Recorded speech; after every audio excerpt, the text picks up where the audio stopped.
Hey there, Stencil fan. This is Kari at StudioR12 Stencils, and today we are showing you the difference in painting on square versus round and the importance of undercoating.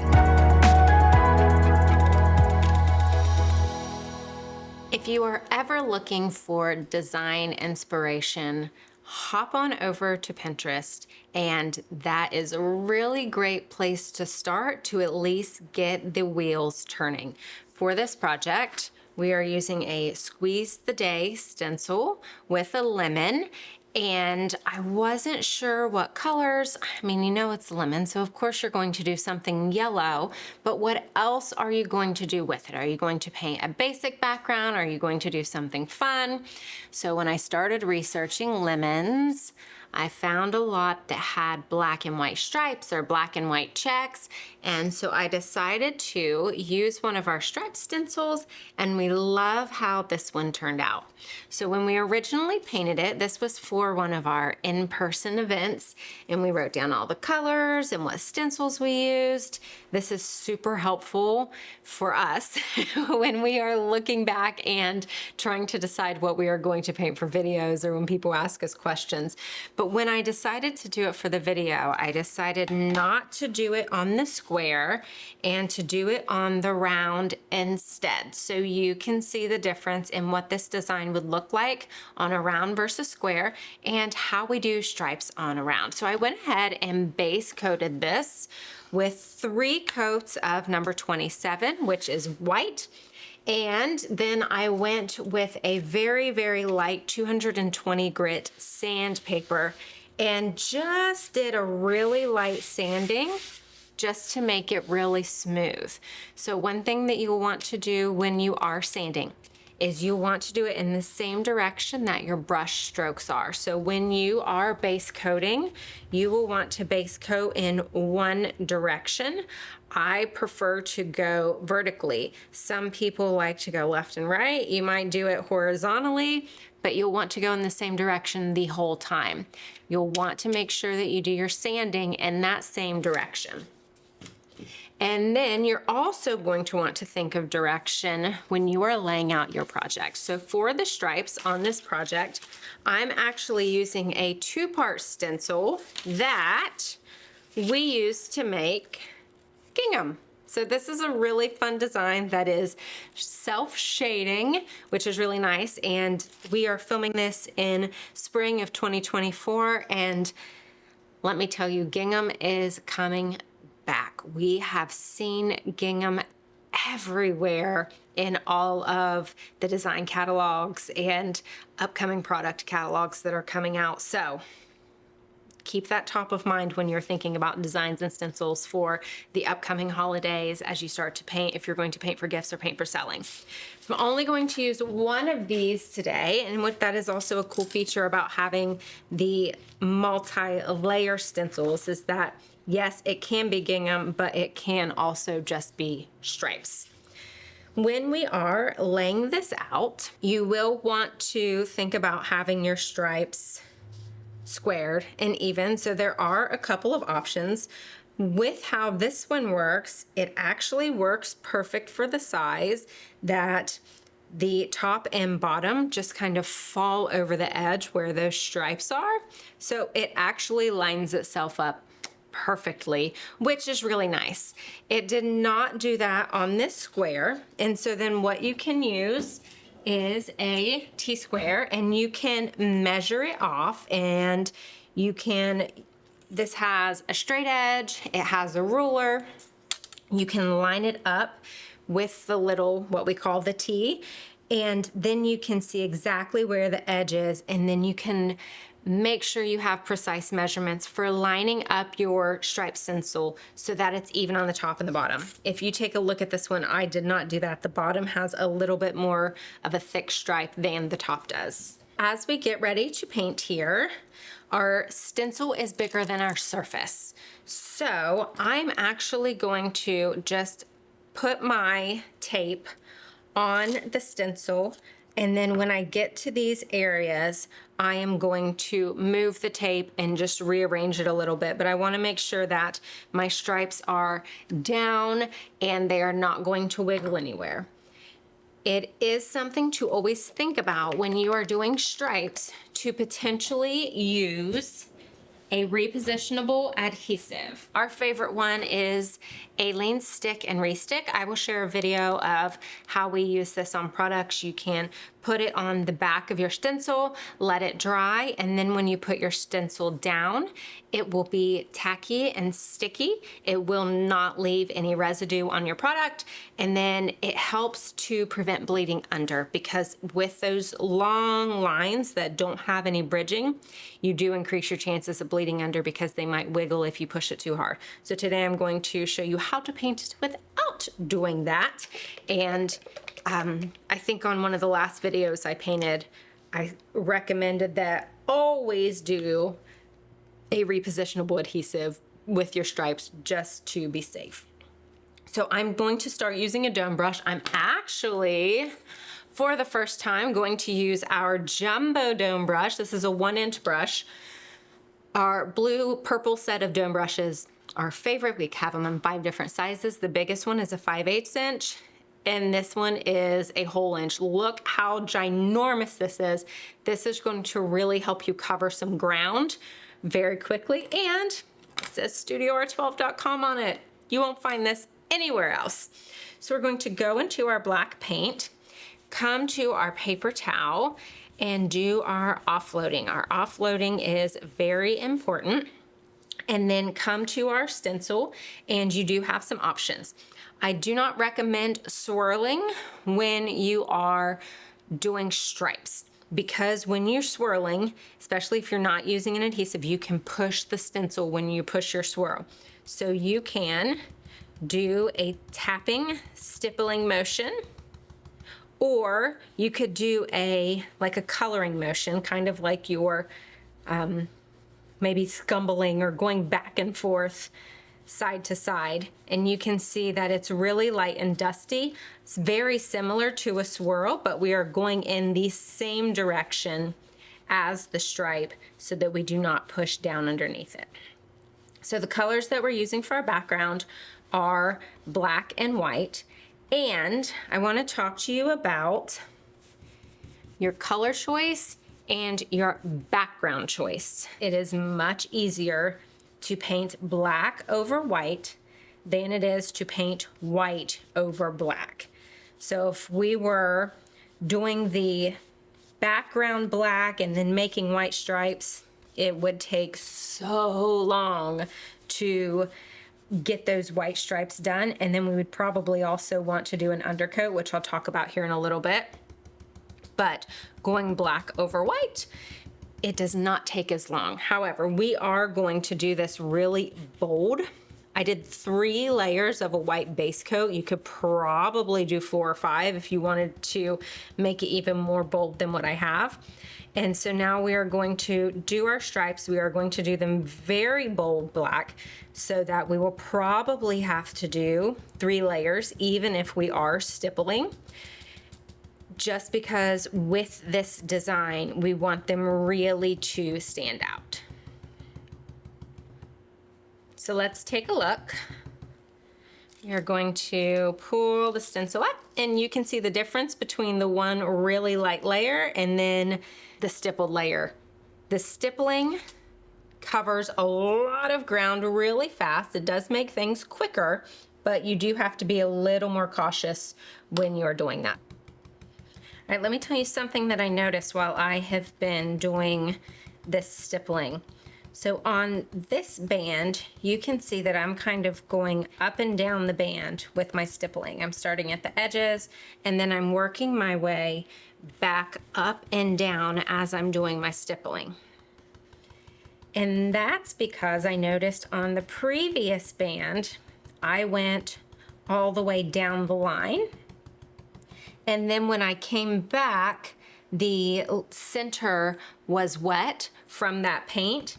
And because of that, when I went back over top of it, it started to kind of dig a hole. And we have videos on what it means to dig a hole and how to prevent it. So if you are going in an area to go up and down, rather than all the way across and then maybe let it dry a little bit and come back, I've not run into that before, but I have noticed a major difference in this line compared to this one. I hope you can see it in the camera that there is a line down the center where I stippled all the way down and then came back up and stippled, and it will go away as I start to add more layers. But if we can prevent it from the get-go, I would always prefer to do that.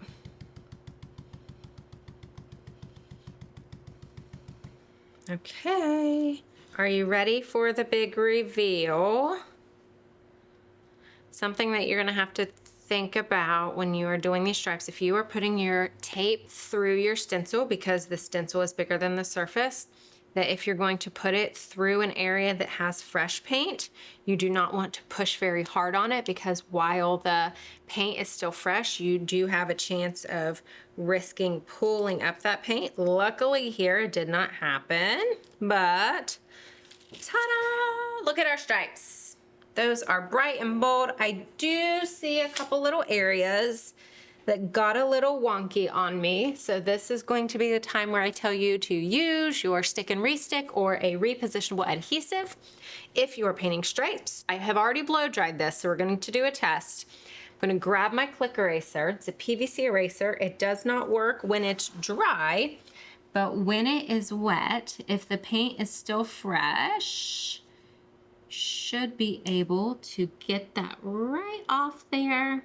And it is coming off. I'm gonna dab it and wipe it a little.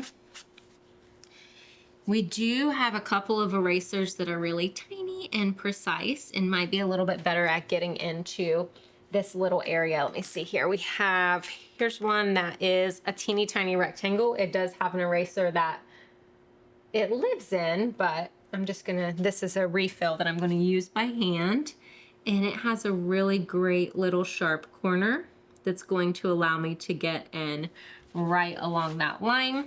You can wipe it off. Any other areas you might want to clean up, you are more than welcome. You could also run a really quick sand over it with a very fine sandpaper.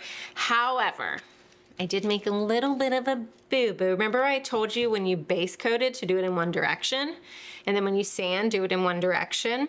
Well, when I started painting my stripes, I did not look at the direction that I painted in. So my base coat was painted this way, and my stripes are painted this way.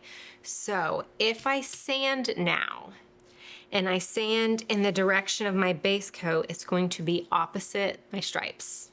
If I sand in the direction of my stripes, it's going to be opposite of my base coat, and it could cause a little crosshatch. So I'm not going to sand here because I don't want to cause any problems. But that is something to keep in mind, is to put everything in the same direction. All right, we are going to our stencil now, and you can decide where you want this to go. You could put it toward the bottom and poke some holes, drill some holes in this, and put some rope through the top. It would be super cute that way. You can do it right in the middle. You have lots of different options, and it's personal preference. I am going to do it right here because my stripes from my original stencil are laser cut, and this stencil is laser cut. So I'm going to use the very tip top of this black stripe as my line up point, and I know that this stencil is perfectly aligned with my stripes, so I'm just going to put it right there and leave it. However, I do think this would be super cute with some really thick rope at the top of it. We have just released recently a video showing how to make simple bows from ribbon and how to add those to your projects, and how they can really just change the look of your project and kind of be the finishing touch, or the finishing bow, if you will. I'm going to pull my palette in a little bit closer so you can see it. So at one time when I first started working here, we're using paper palettes. Well, we had some supply chain issues and decided that we were going to try to paint on some pieces of Mylar that we had lying around. And we realized that it was a really great idea because then you can clean it, and just like you do with your stencils, and we have a video on how to do that, you clean it the same way you do your stencils, and then you can use it and use it and use it and use it. They come in really long strips, and we just cut off sections of them depending on how many paints we're going to use. I knew that I wasn't using a lot of paint colors today, so I just cut a little square.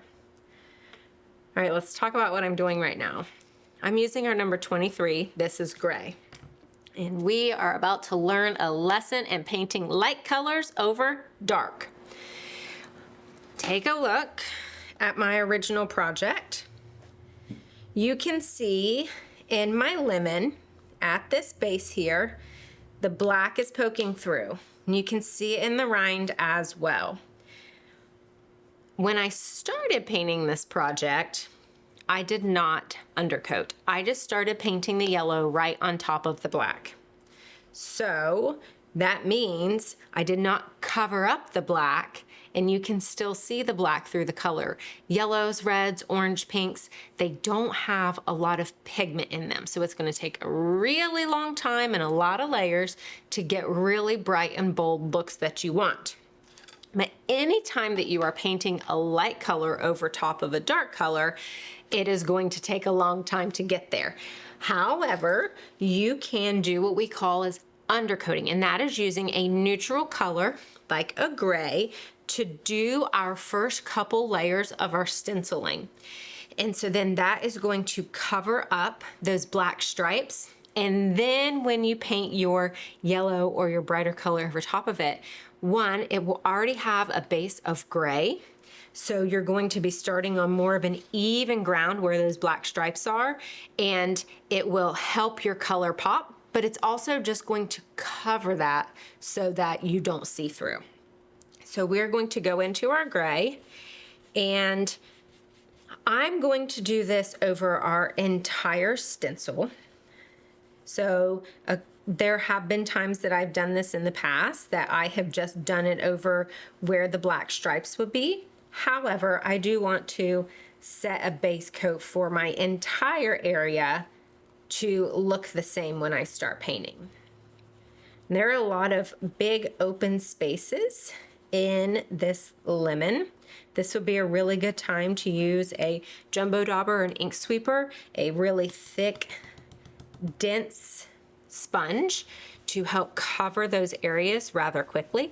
I don't love to use those on words unless they are very large, but I do love to use them on different shapes and designs that you have in your stencil. And I'm going to go ahead and with the word, I am stippling rather than swirling first, just to get some coverage. So we did our white. I did 3 coats of my base coat of white. I ended up doing 4 coats of the black stripe.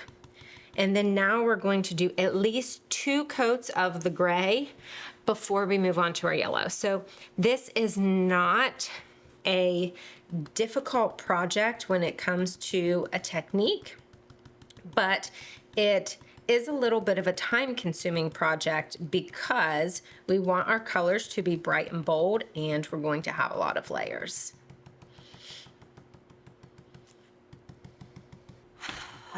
All right, guys, I ended up doing 4 layers of the gray because I wanted to make it really bright and bold and avoid what I had here with being able to see the stripes. So let's peel this off so we can see, and I think that coverage is really great. But now we're gonna put it back on and we're gonna get into our yellows.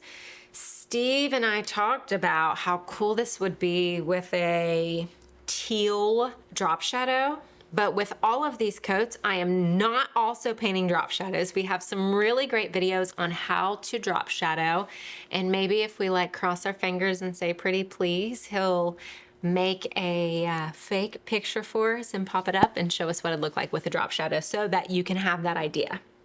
All right, now we're getting into our yellows. I have used 2 yellows on the original.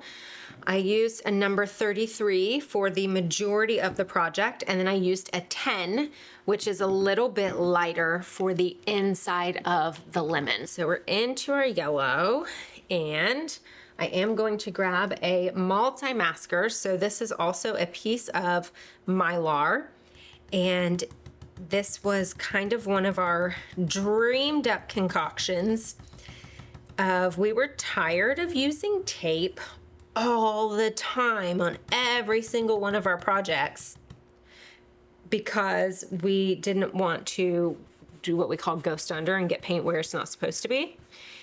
And so we had this idea, and one of our designers brought this to life, and oh my gosh, it is a game changer because it's washable, it's reusable, it has a lot of different shapes, and you just move it around your project. We do recommend having 2 of these. Sometimes it's nice just to tape them together and move things around, but it is super helpful here. And so let's talk about, I'm going to turn my board here so that I have my multimasker in the place that I want it. And with what I'm doing on this project with the 2 different yellows, it wouldn't necessarily ruin my project if I got the yellows in their place, but I don't want to have to worry about covering up one yellow with a different yellow. I do want you to take a look at how the yellows look different after just doing one coat. So this looks a lot brighter and bolder, and that's because it has that gray undertone. After we get a few layers on here, it will look it will start to get more of this natural color, but you can definitely tell a difference in the area that's over top of the black. Okay, are you ready? We've done another 4 layers of paint, and I'm ready to show you. Let's take a sneak peek. I'm gonna peel this back, holding on to the bottom, and ta-da! I love how it looks. There is definitely some differences when you put these side by side. Let me scoot this one down. So the yellow does look a little bit different with the neutral gray underneath it. It is not as orange as what it looks like in the original project. However, the gray helped substantially when it came to covering the black because we do not have any of that black peeking through the yellow, and it is a game changer, and it actually really makes those letters pop. So when Steve and I were talking about adding that drop shadow, one of the reasons that I was thinking it needed it was because it wasn't super bold on that black, but with this yellow having that gray underneath it, it is a lot bolder and it does pop a lot better. So now we're going to go into our final color. We're going to use the 10, which is a brighter yellow compared to the 33. And they're not much different, but there is a little noticeable difference. So instead of using a brush this time, I am going to use, I think I'm going to use the ink sweeper. So it is an oblong shape. The jumbo dauber is round. They are both domed just like our brushes. We really have a thing for dome shapes here with our applicators. When we go into our ink sweeper, we're going to put paint on it just like with our brush, and just like with our brush, we are going to offload. And then we are going to come to our project. And one thing that we love about these is the control it gives us in the corners, and look how quick we get to stencil these large areas and how even it looks. Be sure that you are asking any questions you might have. We always go back and answer our questions. Let's talk about a question you might have with the undercoating. A lot of times we get asked, why did you choose gray? If the colors that you undercoat for specifically are yellows, pinks, reds, oranges, and if you do a white undercoat and then paint red over top of it, there is a very big chance you are going to get pink. And we have done white with the yellow. We have done white with the other colors. And after a lot of trial and error, we really found that a light gray just tended to be more of a neutralizing color than what the white was. So that's why we chose a gray over top of a white. I am extremely happy to announce that we only had to do 2 coats with our yellow inside the lemon with the ink sweeper. I'm very thankful for that. Let's talk about the ink sweeper in the water. So whenever we've been done with our brushes, as soon as we finish, we put them in water so that they stay nice and saturated until we are ready to wash them. With any of your foam, any of your brushes, including your foams, you want to make sure they are completely submerged so that the entire applicator stays wet. If they are not submerged completely, like this white one was, this one was not the last time, there is a really big crusty edge on this where it was not under the water. And if you do that time and time and time again, it is going to change the texture of your sponge, and you are going to be really sad that you have to get another one because it is going to change the application of the paint. So to put that into the water, we use the bottom of a brush. We put it in the nice little finger hole here, and then we just sink it down in our water bucket as far as it will go. Are you ready for the big grand finale? I'm gonna move this over here. I'm gonna pull this over here so you can see side by side the difference in these projects and the importance of undercoating. All right, and ta-da! Take a look at that. I really love how the gray changed the color of the inside of this lemon. It definitely looks a lot more lemony.